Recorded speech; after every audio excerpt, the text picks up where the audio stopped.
তাফসীর মাহফিল সিএইচপি। বিসমিল্লাহির রহমানির রহিম। 1973 সালে ঢাকার আরমানিটোলায় আল্লামা দেলোয়ার হোসেন সাঈদী প্রথম তাফসীরুল কোরআন মাহফিলে বক্তব্য রাখেন। স্মৃতিময়ে সে কাহিনী স্মরণ করে এখন বক্তব্য রাখছেন বিশ্বনন্দিত মুফাসসিরে কোরআন আল্লামা দেলোয়ার হোসেন সাঈদী। শব্দধারণ মাহসিন সাউন্ড সিস্টেম, প্রযোজনায় সিএইচপি। শুধু তাফসীর মাহফিল সিএইচপি চ্যানেলে আল্লামা সাঈদীর মূল্যবান আলোচনা এখন দেখতে পাবেন। আমি আপনাদের সামনে সেই 1973 সনে আমার জীবনের প্রথম আমি ঢাকায় এসেছি। 1973 সনে আরমানিটোলা ময়দানে ঢাকার প্রাণ পুরুষ, ওলামাদের মুকুটমণি, সিংহ হৃদয়ের ব্যক্তি, মর্দে মুজাহিদ আল্লামা হযরত মাওলানা দ্বীন মোহাম্মদ সাহেব নওয়ারাল্লাহু মারকাদাহু ওয়াজআলাল জান্নাতা মাসওয়াহু। আল্লাহ পাক তাকে জান্নাতুল ফেরদাউস নসিব করুন। আমার জীবনে ঢাকা আসা ওটাই প্রথম, আমার জীবনে ঢাকায় মাহফিল ওটাই প্রথম। সেই মাহফিলের একজন শ্রোতা এবং উদ্যোক্তাদের একজন মঞ্চে বসে আছেন জনাব আলহাজ আব্দুল ওয়াহিদ সাহেব, আছেন না? তিনি সেক্রেটারি ছিলেন, এখনো বসে আছেন তিনি। ওই যে এসেছি 1973 সনে জীবনের প্রথম, আর সেখান থেকে এই পর্যন্ত প্রতি বছর কোরআনে কারীমের কথা বলে যাচ্ছি আপনাদের খেদমতে। এবং আমি আপনাদের কাছে দোয়া চাই, জীবনের শেষ মুহূর্ত পর্যন্ত কোরআনের কথা যেন মানুষের সামনে বলেই যেতে পারি, এ তৌফিক যেন আল্লাহ পাক দান করেন। আমি সারাটা জীবন কোরআনে কারীম থেকে মানুষকে বোঝাতে চেষ্টা করেছি। আজও আমি আলোচনা করব, গল্প গুজব করব না। গল্প গুজব করার অভ্যাস আমার নাই। আজে বাজে কিসসা কাহিনী যা কোরআনে নাই, হাদিসে নাই, এইসব বাজে কথা বলে লোকদেরকে আশ্চর্যান্বিত করা, হাসানো, কাঁদানো, এইসব বাজে কাম জীবনে করিনি।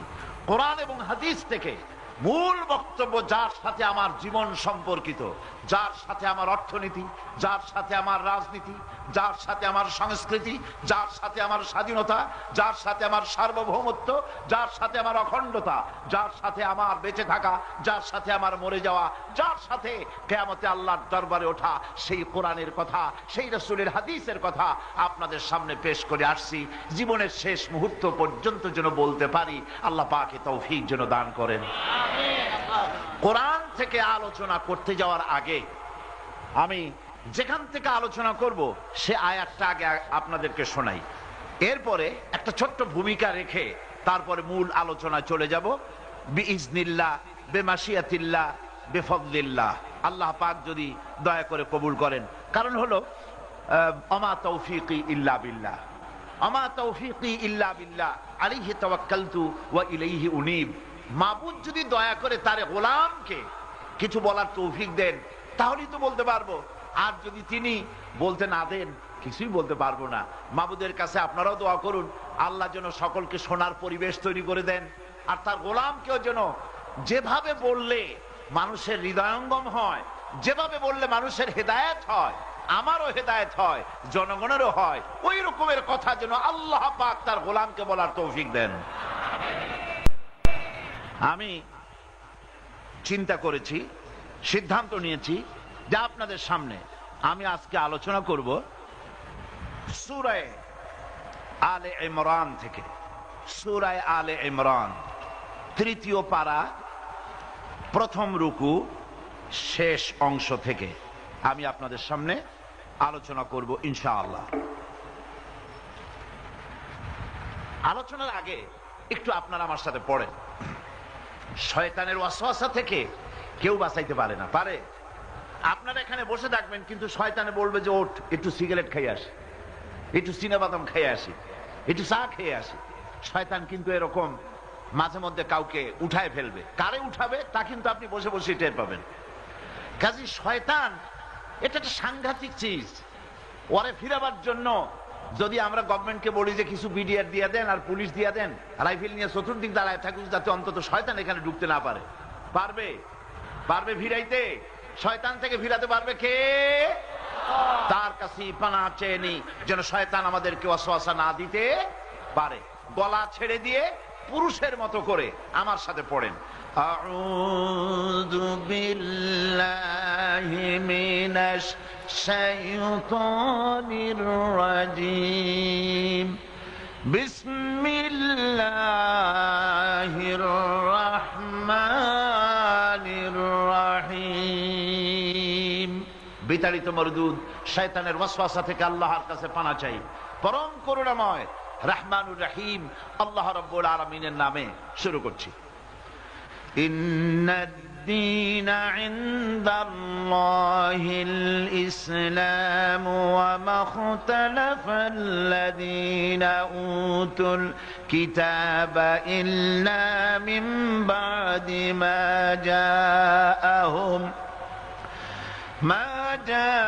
জাআহুমুল ইলমু বাগয়ান বাইনাহুম ওয়া মান ইয়াকফুর বিআয়াতিল্লাহ ফাইন্নাল্লাহা সারিউল হিসাব।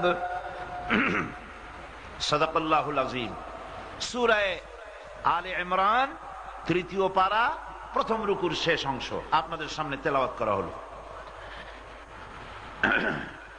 আল্লাহ পাক বলছেন, ইন্নাদ-দীনা ইনদাল্লাহিল ইসলাম, নিঃসন্দেহে আমার কাছে একমাত্র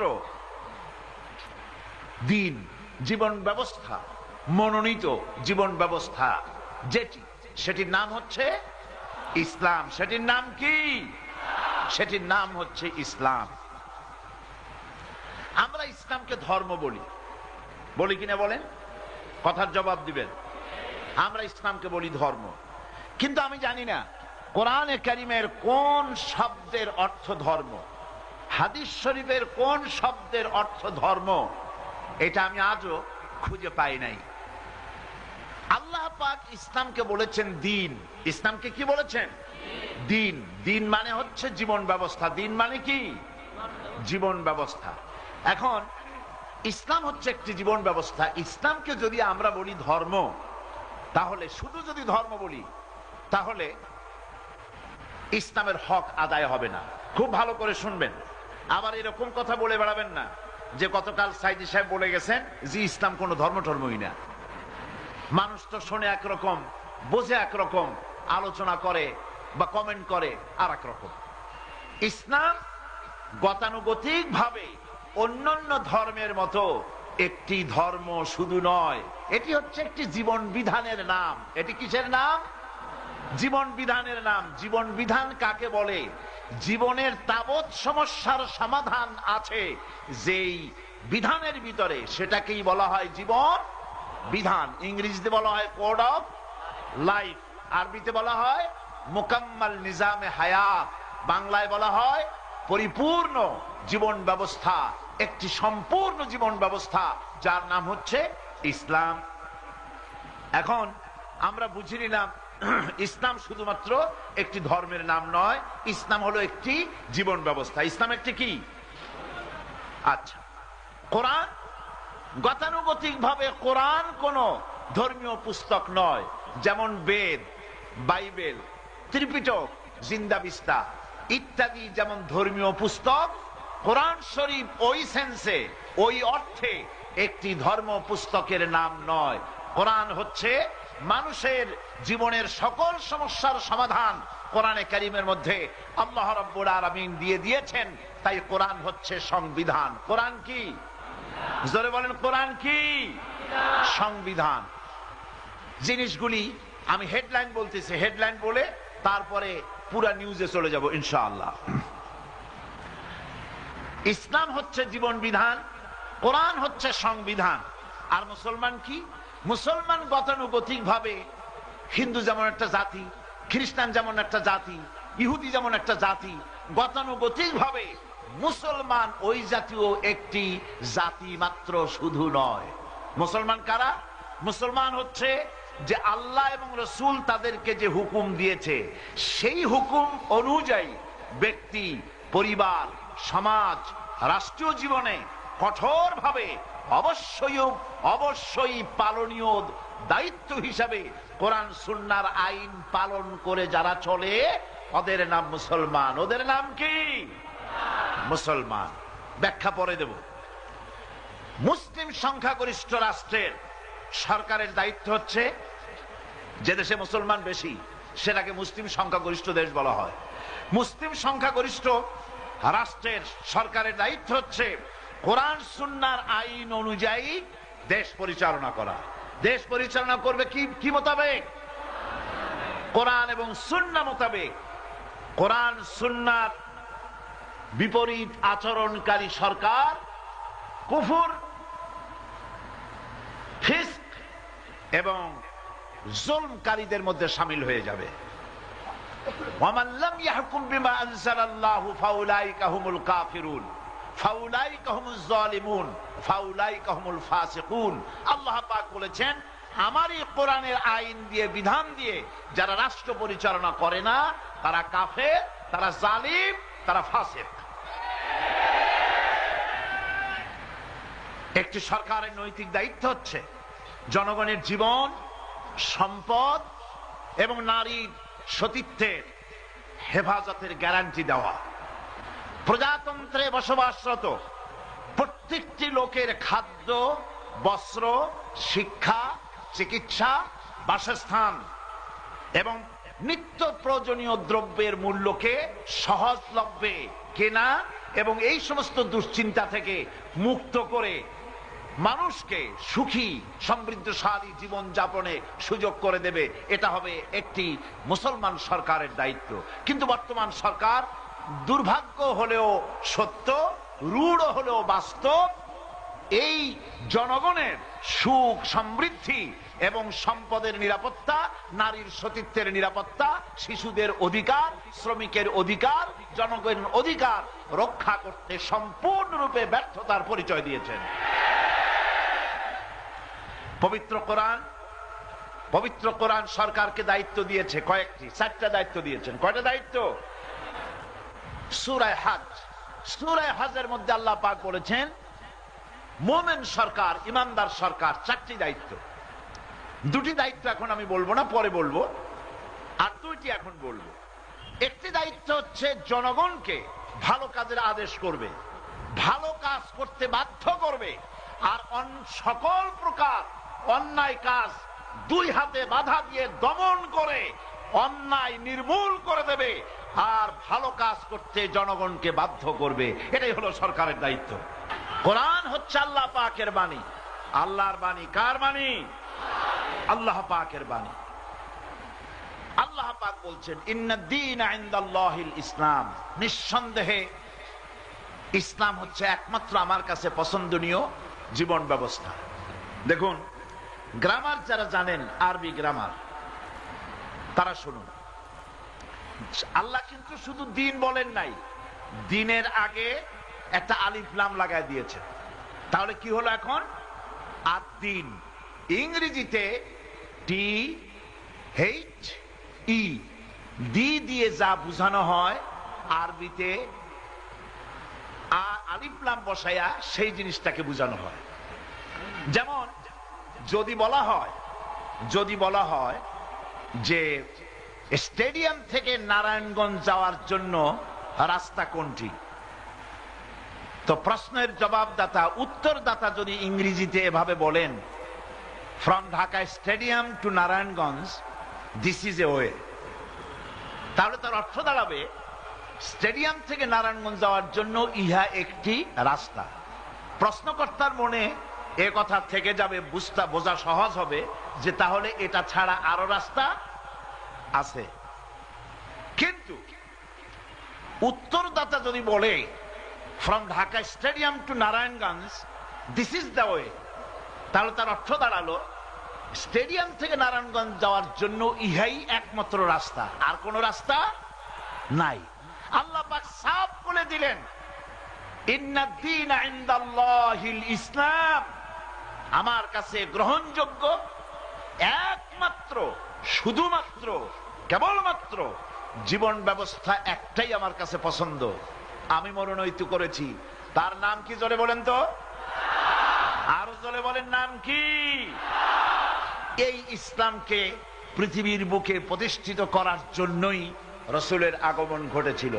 রাসূলের আগমনের জন্য হয় নাই যে আপনারা আমরা মিলে একটা মিছিল বাইর করলাম, তুম পে লাখো সালাম, অথবা ইয়া নবী সালামু আলাইকা, ইয়া রাসূল সালামু আলাইকা, আর দোকানের মিষ্টিগুলি সব ক্রয় করে খেয়ে ফেললাম।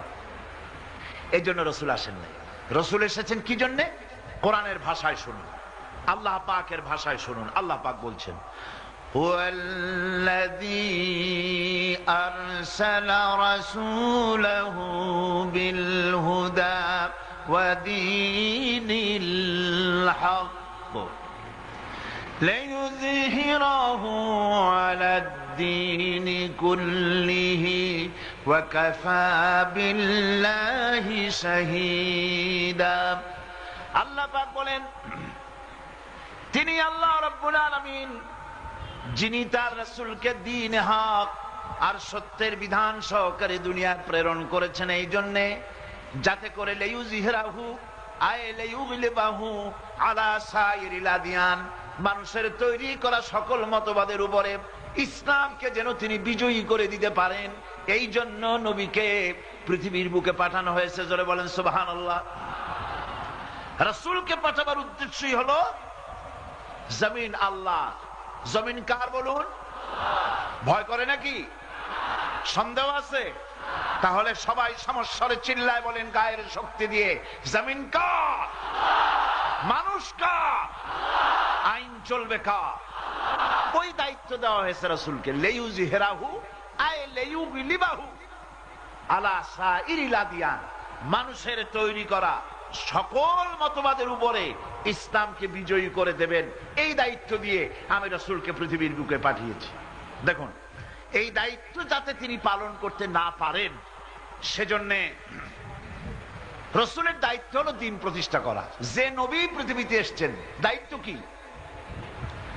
মুসা আলাইহিস সালামের দায়িত্ব ছিল না তিনি তার উম্মতদের নিয়ে মসজিদের ভিতরে বসে আল্লাহু আল্লাহু জিকির করবেন, আর বাইরে নেতৃত্ব দেবে ফেরাউন এবং তার দলবলের লোকেরা। এজন্য মুসা আলাইহিস সালামের পাঠানো হয় নাই। হযরত মুসা এলেন, আল্লাহ নবুয়ত দিলেন। নবুয়ত দিয়ে হযরত মুসা আলাইহিস সালামকে বলে দিলেন, ইযহাব ইলা ফিরআউনা ইন্নাহু তাগা, ফেরাউন সীমা লঙ্ঘন করেছে, ফেরাউনের কাছে যাও, আমার দাওয়াত তার কাছে গিয়ে পৌঁছাও, দ্বীনের দাওয়াত পৌঁছাও।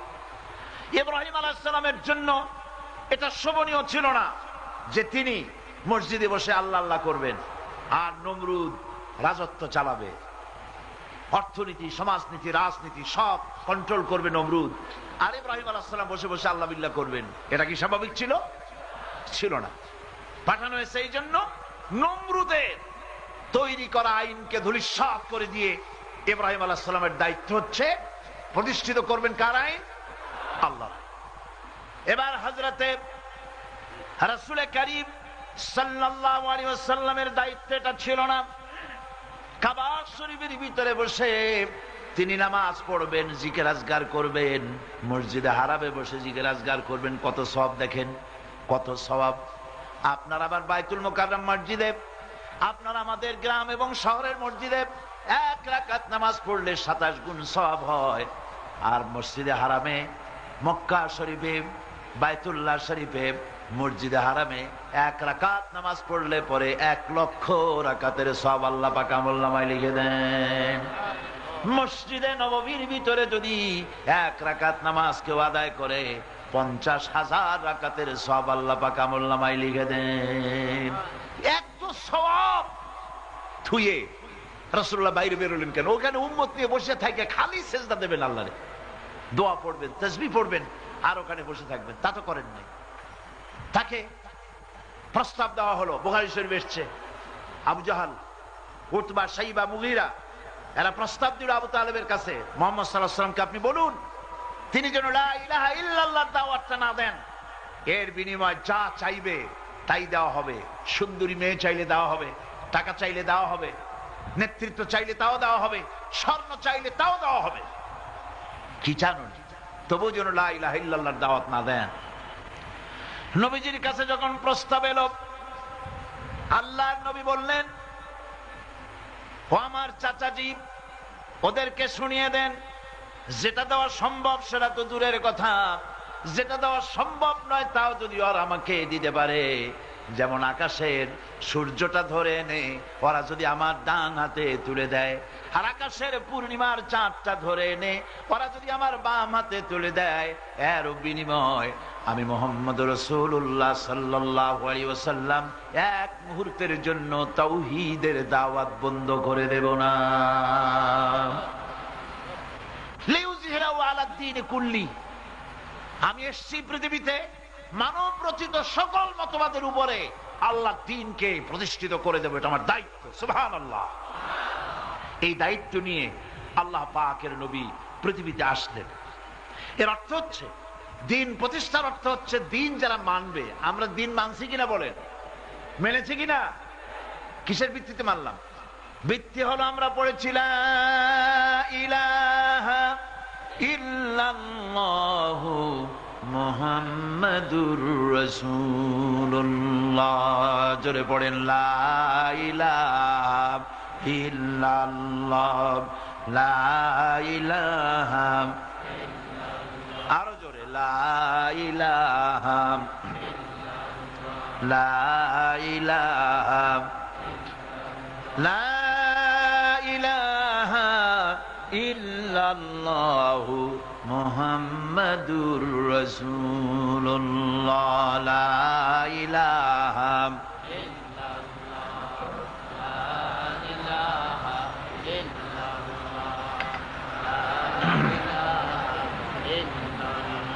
লা ইলাহা ইল্লাল্লাহু মুহাম্মাদুর রাসূলুল্লাহ। দ্বীন কবুল করার অর্থটা হলো এই কালেমার ভিত্তিতে আমরা দ্বীন কবুল করেছি। দ্বীন কি? ইসলাম। বলেন, দ্বীন কি? ইসলাম। ইসলাম কবুল করেছি। এর অর্থ কি? অর্থ হলো, দ্বীন কবুল করার অর্থ হলো দাসত্ব, আনুগত্য, বন্দিগি, আধিপত্য। আল্লাহ ছাড়া কারোরটা মানি না। দাসত্ব করবো কার? সকলকে বলতে হবে। এগুলো ইমানের প্রশ্ন। কিসের প্রশ্ন? এই প্রশ্নের জবাব দিতে যারা ব্যর্থ, তারা তো অবস্থায় কুলক্ষণ। দাসত্ব হবে কার? আনুগত্য হবে কার? আধিপত্য হবে কার? সম্পূর্ণরূপে, অ্যাবসলিউটলি দাসত্ব, সাবমিশন, সম্পূর্ণ রূপে আনুগত্যের মস্তককে আল্লাহর সামনে অবনত করে দিতে হবে। কোরআন বলছে, ইনিল হুকমু ইল্লা লিল্লাহ আমারা আল্লা তা'বুদু ইল্লা ইয়াহু যালিকাদ দীনুল কাইয়্যিম। শাসন, কর্তৃত্ব, শাসন করা, কর্তৃত্ব করা আল্লাহ ছাড়া আর কারো হাতে দেওয়া যায় না। অর্থাৎ সৃষ্টি যার, ইনিল হুকমু ইল্লা লিল্লাহ আলা লাহুল খালকু ওয়াল আমরু। সৃষ্টি যার, আইন চলবে তার। সৃষ্টি কার? আইন চলবে কার? কারণ কি? কারণটা কি? ভালো করে বোঝেন কারণটা কি। কারণ হলো এই, আমরা মানুষ, আমরা স্বার্থ আমরা বড় করে দেখি, ঠিক কিনা? আমরা স্বার্থপর কিনা? দলীয়করণ করি কিনা? আত্মীয়করণ করি কিনা? আমাদের ভেতরে স্বার্থপরতায় ভরা। আমরা মানুষকে যদি আইন তৈরি করার দায়িত্ব দেই, তাহলে তিনি আইন তৈরি করতে গিয়ে সর্বপ্রথম তার নিজের দলের স্বার্থ সংরক্ষণ করবেন, তারপরে তার নিজের ভাষা, তারপরে তার এলাকা, এরপরে তার অঞ্চলের, এরপরে তার দেশের, এরপরে পৃথিবীর কি মূল্য আর বাস্তবতা দেখার দরকার নেই। কথা বুঝে আসতেছে কিনা? এই জন্য আইন তৈরি করা সার্বজনীন, বিশ্বজনীন, ইউনিভার্সাল ল, বিশ্বজনীন সার্বজনীন আইন তৈরি করার দায়িত্ব থাকা উচিত এমন কোন সত্তা যার ছেলে নাই, মেয়ে নাই, খালু নাই, মামু নাই, বউ নাই, আছে কি তেমন কেউ? আছে, টের পান নাই? আছে।